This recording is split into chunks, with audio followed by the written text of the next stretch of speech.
Um, Thank you everyone for joining today. And today we're gonna talk about how do you simplify modernization of monolithic applications using VPC Lattice networking, Amazon VPC Lattice. And by way of introduction, my name is Sanket. I am a senior solutions architect for migration and modernization at the AWS Industries. And I have over 15 plus years of IT industry experience, most of which is in AWS. I've been with Amazon for almost 8.5 years now, and I'm based out of Dallas. All right, before we start, I just want to ask how many people here are AWS savvy? Oh, perfect. That's good. Perfect. All right, so today we're going to talk about how do we define monolith and microservices applications, and how do you decompose monoliths, right? What are some of the decomposing strategies for monolith applications? And when developers and cloud network admins, when they're working on microservices, building microservices, what kind of challenges they face, right?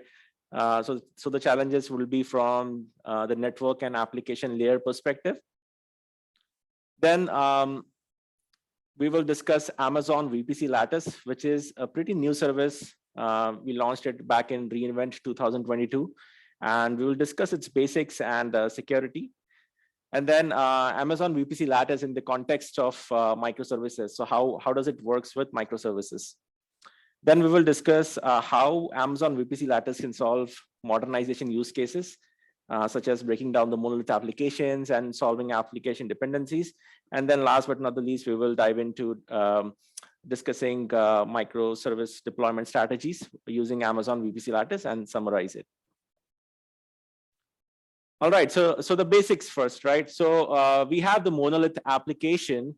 What is a monolith application? So monolith application is a single tier application that's tightly coupled and very loosely defined. Its user interface and data would be sitting on a single platform, running on a single environment. Microservices at the same time is exactly opposite of monoliths. Microservices is nothing but a loosely coupled but tightly scoped unit of application software that basically could run on different environments. So if you have to take an example of an e-commerce application and define monolith and microservices, so within e-commerce application, there are several functionalities, right? You have the cart functionality, the product, the inventory functionality, the billing functionality. So if all these functionalities are basically running on a single platform, that's basically a monolith application. But when we kind of loosely define them onto different platforms, such as we built a cart service, inventory service, or any other product service, then it's basically an microservice implementation of the e-commerce app. So what are some of the strategies that that we can use to decompose monolith applications? The first is the business capability. And what I mean by business capability is what the business does, right?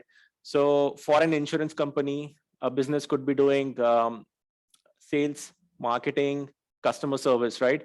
So you would be decomposing your monolith application based on these business capabilities.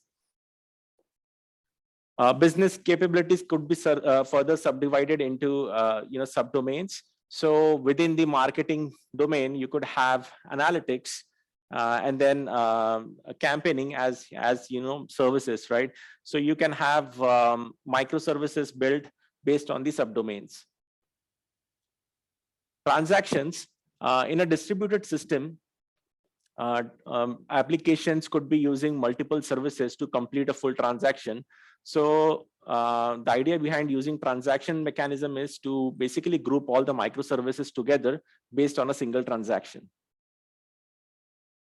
Service per team pattern, and this is highlighted because we are going to talk about it in the next slide in more detail, but just to give you a gist of what I mean here, you could basically define microservices in such a way that each microservice would be owned by a specific team in a way. Strangler-Fick pattern. Strangler-Fick pattern is a very popular pattern that's being used industry-wide for decomposing monolith applications into microservices. In Strangler-Fick pattern, you create microservices, but you slowly decompose the monolith until the microservices are fully ready to be placed in production. And last but not the least is the branch by abstraction pattern. So branch by abstraction pattern is kind of a leave and layer pattern where you create a new version of the application, but the legacy version of the application will coexist with the new version. So both the versions of the application are running. So service, let's double click on service per team pattern. So as you can see here, right, we have development teams that could be working on deploying microservices, right? Each developer or a set of developers could be having a dedicated sandbox AWS account in a real world environment where they would be deploying microservices. So as you can see, a deployer could be a development or a developer could be deploying microservices in a sandbox account in a dedicated VPC. For those of you who do not know what VPC is, so VPC is a isolated network environment where you would be launching your AWS resources. So developers are deploying microservices in a dedicated sandbox account or in a dedicated VPC. And then there are multiple developers who are doing the same thing, right? But these microservices are part of the same application, right? They need to be connected with each other. And these network isolations are not basically letting them do it. So how do you solve it, right? So these are some of the network application complexities that developers and network admins face. Let's take an example, right? Let's say AWS, some developer, right, in a big company developing microservices from a monolith application.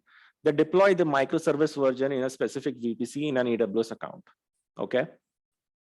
Then some other developer or probably the same developer has created a new microservice for the same application that's sitting in a different VPC again, right? Now VPCs cannot talk to each other directly. They need to be connected using a peering relationship or a transit gateway, right? So we create VPC peering, and that helps connect microservices together. Okay. This keeps on growing. Developers are coming, deploying new microservices. In an account, there could be like 30, 50, 100 VPCs, right? And having a VPC pairing relationship is not really scalable because it's a one-to-one mapping between the VPC pairing. So how do you solve it? You solve it using a transit gateway, right? Transit gateway is a hub and spoke kind of network device, which basically connects VPCs together. So now instead of having multiple peering relationships, you have only one transit gateway that's connecting all the VPCs and then connecting the microservices. But this keeps on growing. In an enterprise environment, there could be more than one account. Some other developer in the same organization is deploying microservice in a different VPC in a different account. It needs to be connected, right? So what they do is they create another transit gateway and pair that with the transit gateway of the account one. But enterprise environments or enterprise organizations not only have one or two accounts. We are talking about hundreds of accounts and thousands of VPCs. The point I'm trying to make here is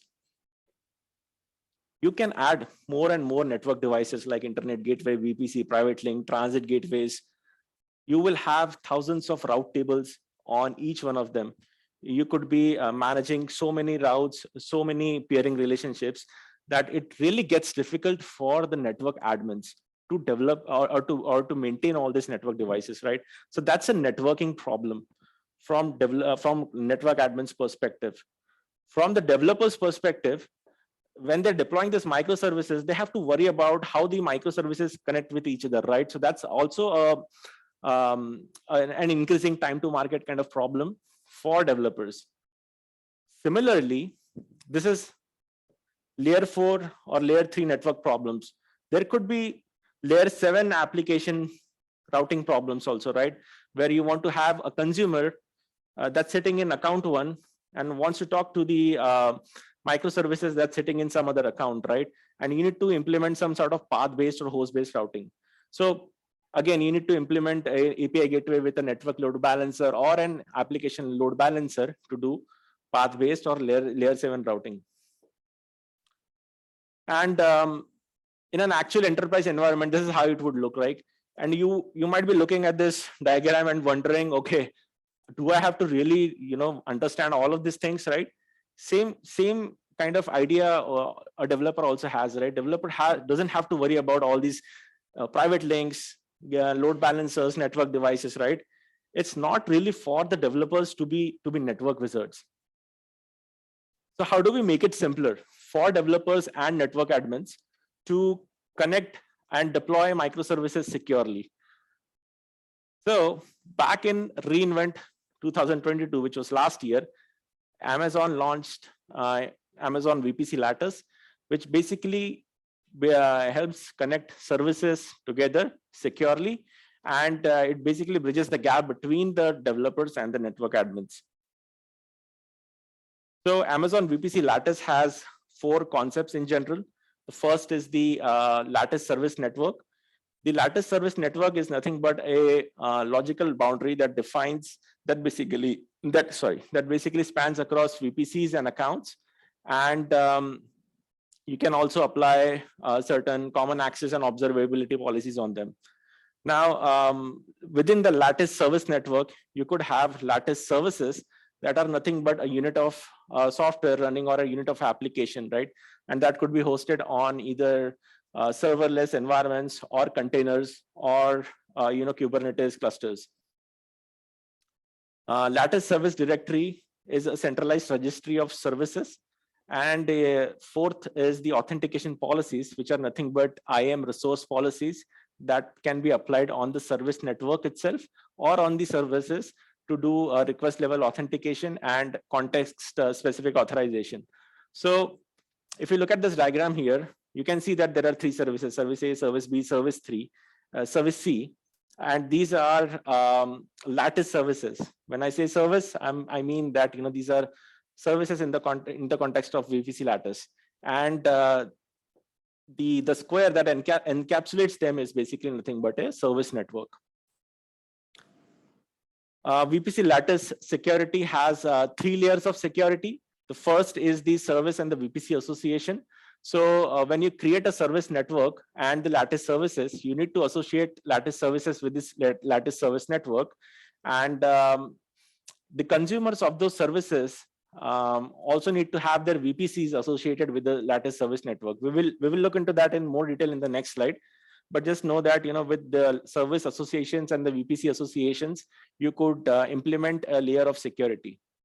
The next layer of security is the network layer control, where you can apply security group and network ACL policies on those VPCs that are associated with the service network. And the last layer of security is nothing but the VPC Lattice authentication policies. And these are again the IAM resource policies that you will be implementing on the service networks or on the Lattice services.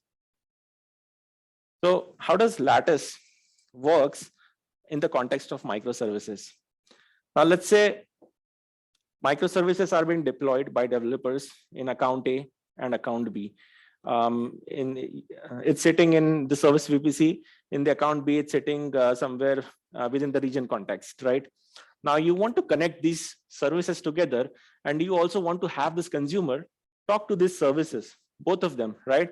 And without any sort of implementation of network devices. How would you do it? Well, VPC Lattice would come to rescue in this case, right? So the first step that you would do is you would create a Lattice service network. Either you can create it in account B or in account A. Let's say you create in account A.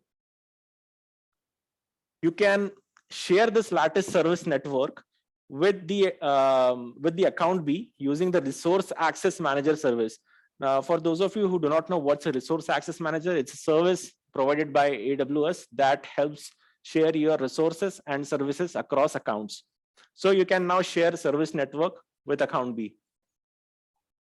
Once you do that, you can now create service associations with account B services as well as account A services, okay? And the consumer needs to talk to these services, right? So it needs to be part of the service network also. So you would create a VPC association from the consumer VPC with the service network. And that's how you can implement or you can place your microservices and connect them together using Amazon VPC Lattice. That's a very simple concept. Let's double click on it. And let's take a look at what are some of the modernization use cases that you can solve with Amazon VPC Lattice. So the first modernization use case that I want to talk about is breaking down the monolith applications into microservices. And to simplify this use case, I want to take an example of .NET based e-commerce application. Now, an e-commerce application has several functionalities, as I mentioned previously, right? It could have a card service. It could have an authentication service. It could also have inventory service, which is not showed here, but we'll talk about that. And then it's a .NET based application. So developers can use another service, which is called AWS Microservice Extractor to build microservices out of this e-commerce application. So developers already deployed card service and authentication service in 2 different accounts. Now, the next step is basically to implement the Amazon VPC Lattice, right? So that we can connect these services together. So it's always recommended that you create a dedicated network account, specifically in an enterprise environment where you have thousands of accounts, right? You always want to have a dedicated network account which you can use for network traffic inspection and again implementing the service network. So in the service network account, you have deployed a Lattice service network, and this Lattice service network is now shared with all the accounts using the resource access manager. So once you do that, you can then create Lattice services for the authentication service and the card service, and then you can apply policies on all of them. And these policies are nothing but the IAM policies that you will be applying on the Lattice service and the Lattice service network. And then you kind of create the associations, right? So you would be creating service associations that are shown in the red line, whereas the VPC association that's shown in the yellow line. So now your consumer of the application, of the e-commerce application, can talk to your e-commerce application functionalities, the card service and the authentication service. Another modernization use case that comes very often when industry customers are building these big applications, right, is application dependency. In the previous slide, we saw consumers are talking to the services, right? But services could be talking to other services also, right? For example, let's say in an e-commerce application again, I have a consumer who is going to place an order on the e-commerce application, and before the billing service confirms that order that the customer has placed, it needs to talk to the inventory service just to make sure that that product is available before it confirms the order, right? So the billing service needs to talk to inventory service. So how do you solve this application dependency? Let's take a look. So again, e-commerce application, and we not need to solve application dependency. We have inventory service that is sitting in one provider account, billing service that's sitting in another provider account, and then the card service. And you have a service network account that has the Lattice service policy applied. Now let's take these scenarios one by one. So billing wants to talk to inventory. So the billing services VPC needs to be associated in this case with the service network, because it's the billing service that's going to initiate that traffic. The inventory wants to talk to the card service, so inventory's VPC would be associated. And you don't want to have billing service talk to card service in the third case. So what you can do is you can implement a fine-grained policy on the service network itself or on the service to make sure that billing service cannot talk to the card service. So that's how you can solve application dependency, by simply associating the services with the service network in Amazon VPC Lattice and implementing the right permissions in the IAM resource policies. Next, I want to quickly talk about the microservice deployment strategies that you can implement using Amazon VPC Lattice. So the first way of doing deployment is weighted routing. And as you can see, oops, what's going on? Yeah, so as you can see, there are currently two services: auth service sitting in VPC1, card service sitting in VPC2, and the consumer, right? So all the associations are in place already. Service networks have been created. Okay, that's fine. I want to, I'm a developer. I want to create a new version of the card service. So I did that. I created a card plus service. It's a new version of the card functionality, and it's been deployed in VPC3. But now I want to make sure that this consumer, when it accesses the card's functionality for an e-commerce application, there should be a split between the traffic, right? Between the old card functionality and the new card functionality. So what I would do is I will first associate this new card service with this service network, with the existing service network, and then I can implement a weighted routing policy such that I can say, okay, 80% of the traffic should go to the card service, 20% of the traffic should go to the new card plus service, right? And that way I would be testing the card plus service before it goes into production. So slowly I would be increasing this traffic on the card plus service, and then decompose the old card service completely, right? So that's a way of doing a blue-green deployment, where you have a blue environment, a green environment, which is going to be the new environment, and then you simply split the traffic and take the green environment into production.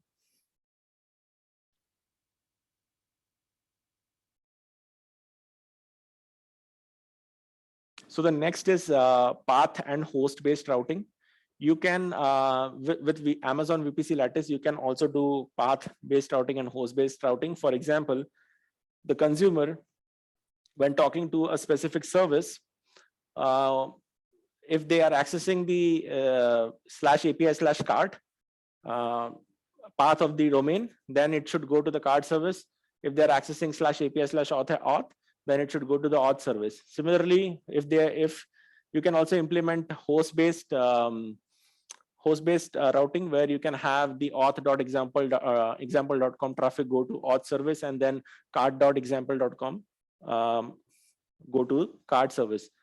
So if I want to deploy a new version of the card service, which is going to be the new card, I can implement the same thing. I can do path-based or host-based routing and have the traffic go to the new card, and then I will simply cut over the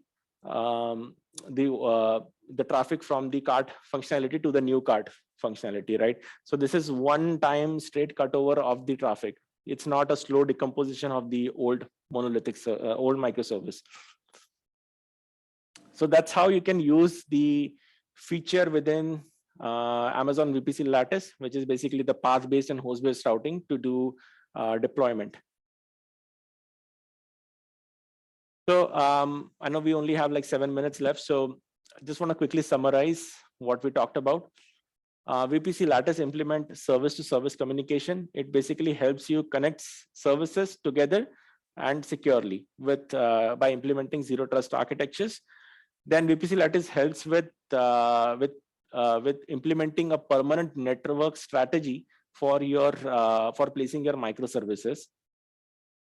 And that way developers don't have to worry about setting up, and again, network admins also don't have to worry about setting up networking and how microservices can be connected with each other. All they have to care about is simply deploying the microservices and then implementing them with Amazon VPC Lattice. And Amazon VPC Lattice would then take care of all the network routing and use the Amazon overlay network at the back end to do the heavy lifting of the network traffic. Oops. Modernization use cases. So Amazon VPC Lattice helps you solve modernization use cases such as breaking monolith to microservices and application dependency. And Amazon VPC Lattice also helps with deploying microservices using like weighted routing and path and host based routing. So that's it, and that's all I had got. And there is a survey that you can fill. If let me know how the session was. This was